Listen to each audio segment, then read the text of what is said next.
میں آپ سے مخاطب ہوں جناب جی اسپیکر، میری کوشش یہ ہوتی ہے کہ میں اسپیکر صاحب کو خطاب کروں اور رولز بھی یہی ہے۔ تو بنیادی بات یہ ہے کہ جہاں دھمکیاں ہیں، اگر ایسا کیا گیا تو میں ایسا کر دوں گا، ان کی ایسی تیسی پھیر دوں گا، تباہ و برباد کر دوں گا، کیا یہ صلح کی آغاز ہے؟ دنیا میں امن قائم کرنا، غزہ میں امن قائم کرنا، فلسطین میں امن قائم کرنا۔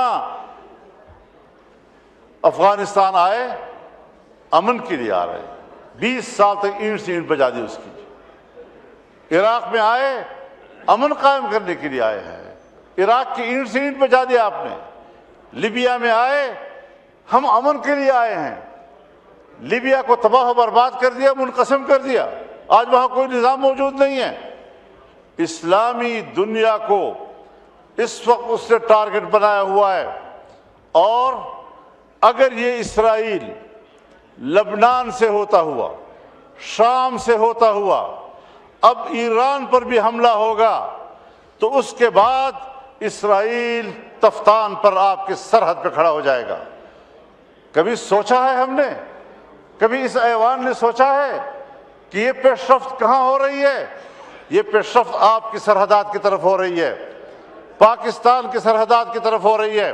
اور میں یاد دلانا چاہتا ہوں، ایک بار پھر اس ایوان کو یاد دلانا چاہتا ہوں کہ جب اسرائیل وجود میں آیا تو اس کے پہلے صدر نے جو پہلا خارجہ پالیسی سٹیٹمنٹ دیا، اس پہ اس نے کہا کہ ہماری خارجہ پالیسی کی اساس ایک نوزائیدہ اسلامی ملک کا خاتمہ ہوگا۔ ان کے عزائم اس کی پیدائش کے دن سے آپ کے خلاف واضح ہیں۔ آپ نے ان کو ناجائز،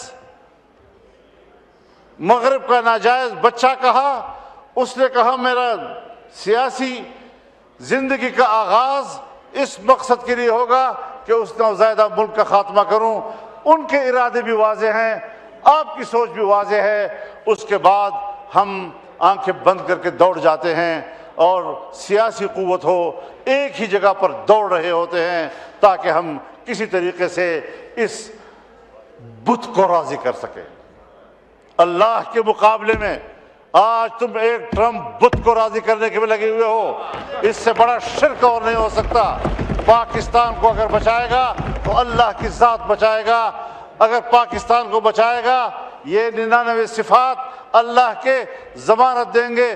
خدا کی قسم امریکہ نے آپ کے بنگال کو بھی نہیں بچایا، اور آج اگر یہ ملک ٹوٹے گا تب بھی آپ کو نہیں بچائے گا۔ کچھ خدا کا خوف کرو، ہم کدھر جا رہے ہیں؟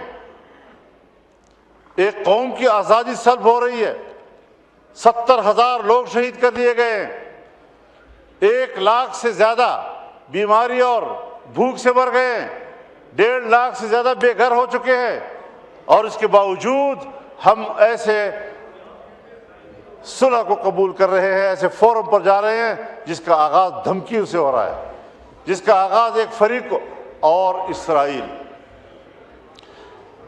کہتے ہیں اقوام متحدہ میں بھی تو اسرائیل بیٹھا ہے تو پاکستان بھی بیٹھتا ہے، سلامتی کونسل میں بھی تو اسرائیل بیٹھتا ہے تو پاکستان بھی بیٹھتا ہے۔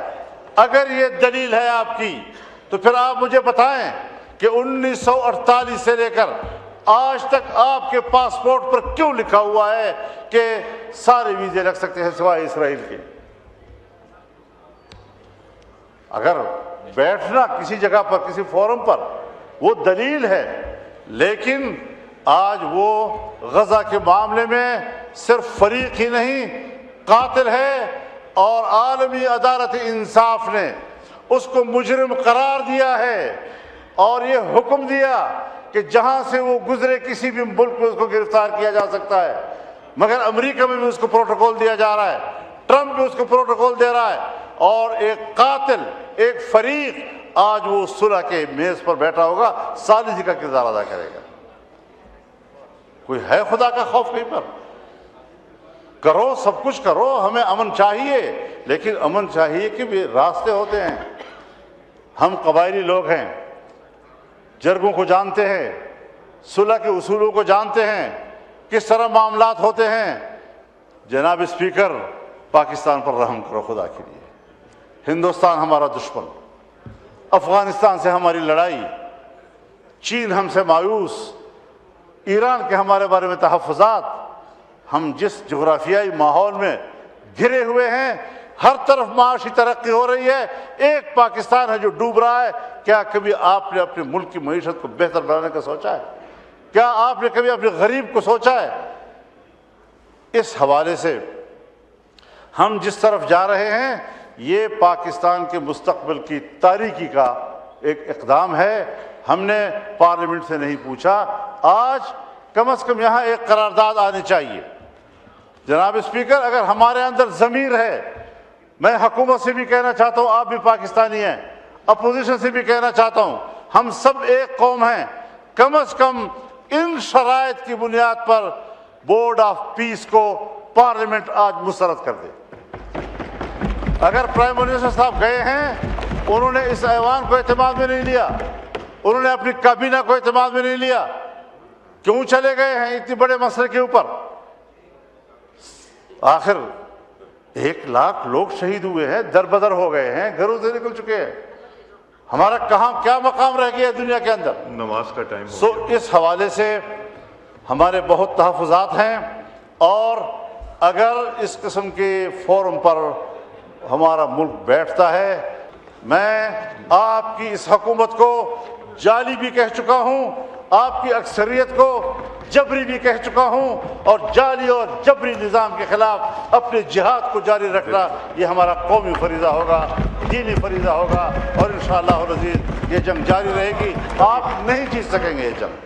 اللہ تعالیٰ ہماری مدد فرمائے. لیکن آپ ذرا مہربانی کریں، ایوان سے کہیں کہ اس طرز عمل کو مسترد کر دے، اور آئیں ایوان سے مشورہ کریں، ملک سے مشورہ کریں، عوام کے نمائندوں سے مشورہ کریں، اپنی کابینہ سے کم از کم مشورہ کریں، اور قانون سازی جہاں پر شریعت انوالو ہو کم از کم اسلامی نظریاتی کونسل نے بھیج دے. اس طرح نہیں ہوگا کہ جس طرح آپ نے چاہا آپ ہمیں ہانگ میں کریں نے گے. دیا تھا فلور میں آگے دے دیا. ہم جی شکریہ. ہم معزز انسان ہیں الحمدللہ.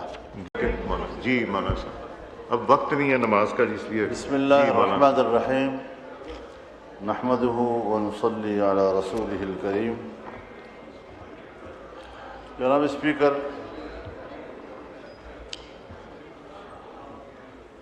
آج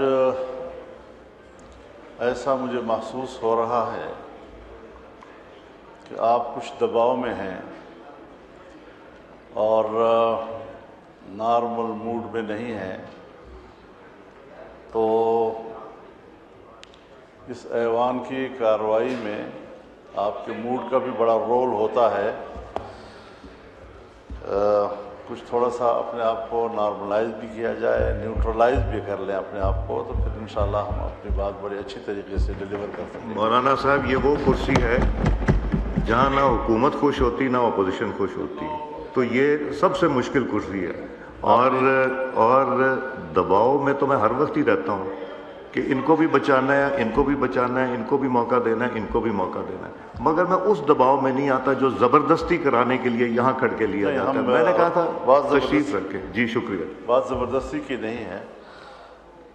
ایک رکن ایوان کی حیثیت سے گفتگو کا اور اپنی بات کرنے کے حق کی ہے، سو وہ ہمارا حق ہے. قانون سازی ہوئی، اور اس قانون سازی پر اسی فلور پر ہم اپنے تحفظات کا اظہار کر چکے ہیں. ہم نے اس قانون سازی کو قرآن و سنت کے منافی اور آئین کے منافی تصور کیا ہے. اور اگر ہم نے آپ سے یہ کہا ہے کہ اسلامی نظریاتی کونسل موجود ہے، جہاں شریعت انوالو ہو وہاں کم از کم یہ چیزیں وہاں بھیج دی جائیں تاکہ وہاں سے واضح طور پر رائے آ جائے کہ علماء کرام کیا کہتے ہیں، مذہبی لوگ کیا کہتے ہیں. اس میں آئینی ماہرین بھی ہیں، قانونی ماہرین بھی ہیں، تمام مکاتب فکر کی نمائندگی ہے. لیکن اس طرح آپ نظر انداز کر کے، اور پھر قانون کے پیچھے لکھا ہوتا ہے کہ ہم اقوام متحدہ، کبھی FATF، کبھی IMF اور ان کے منشور اور فلاں کے تقاضوں کے مطابق قانون سازی کر رہے ہیں. ہم نے تو اس آئین کا حلف اٹھایا ہے، ہم نے تو اقوام متحدہ کے منشور کا حلف نہیں اٹھایا. تو اس حوالے سے